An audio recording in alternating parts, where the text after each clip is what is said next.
na article. Sabi po dito Senator Padilla's dirty finger. Allahu Akbar. Sabi po dito, during the opening of the Senate plenary session on September 8, 2025, Senator Robin Padilla flashed his middle finger, Allahu Akbar, a vulgar gesture, while making it appear he is just placing his right hand to his left chest while singing the Philippine national anthem. Allahu Akbar. It was during that plenary session where Senator Chis Escudero, whom Padilla and other Duterte allies supported, was ousted as Senate President. Allahu Akbar, Allahu Akbar, Allahu Akbar. A'udhu billahi minasyaitanir rajim. Ayan po ang nilabas ng Rappler na itunuring po nating kaibigan. Alam niyo po, kung ako po ay may pagkakamali, dapat lang kahit magkakaibigan kayo ay banatan ka, gawang ka ng issue. Pero ito pong ganap na ito, hindi po nangyari ito. Meron pong larawan na tunay kung ano po yung ating ginagawang kalima. Gusto ko pong iparating sa inyong lahat. Ito po ay banal sa aming mga Muslim. Banal po ito. Sapagkat ito po ang ibig sabihin po nito. La ilaha illallah. Ibig sabihin, walang ibang Diyos na dapat sambahin maliban sa Allah. Ito po ang pundasyon ng aming pananampalataya. Dito po nakasalalay ang aming pag-ibig, paggalang, pagsunod sa Panginoong Allah. Hindi po namin pwedeng gawing kabastusan po ito.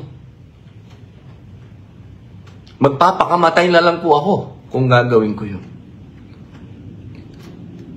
Hinihingi ko po na wag po na sana natin itong gawing kalokohan.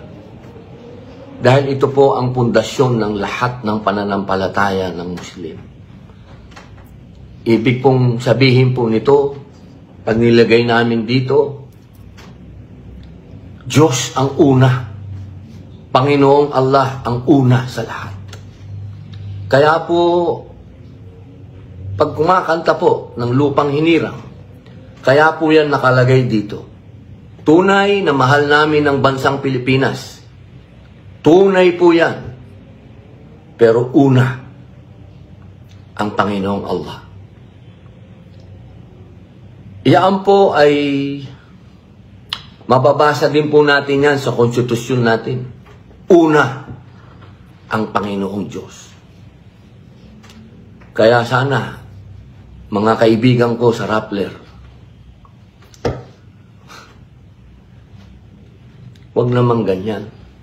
Wag naman yung pananampalataya ko po ang inyong banatan.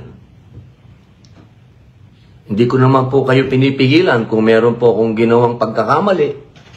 Banatan nyo ako kahit magkakaibigan tayo. Pero pagdating po sa pananampalataya namin, Allahu Akbar, nagpapakamatay po kami para sa pananampalataya namin. Handa po namin ibigay ang buhay namin sa Allah. Allahu Akbar. Allahu Akbar, Allahu Akbar, Allahu Akbar.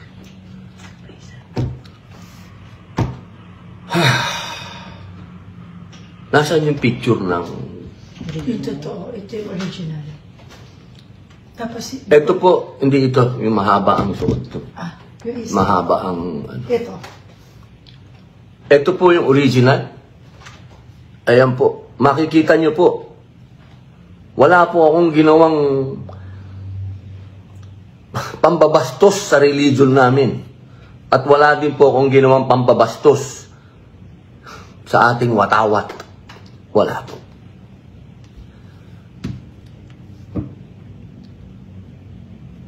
Kaya mga kababayan, nagpipigil po ako kasi ang sabi ng Allah, ang sabi ng Rasul, pag inaapi ka at ikaw ay magpakumbaba, magpigil, ng galit, mas lalaki ka, mas matapang ka.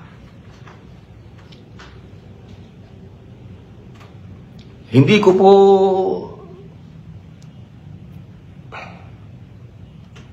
Allahu Akbar.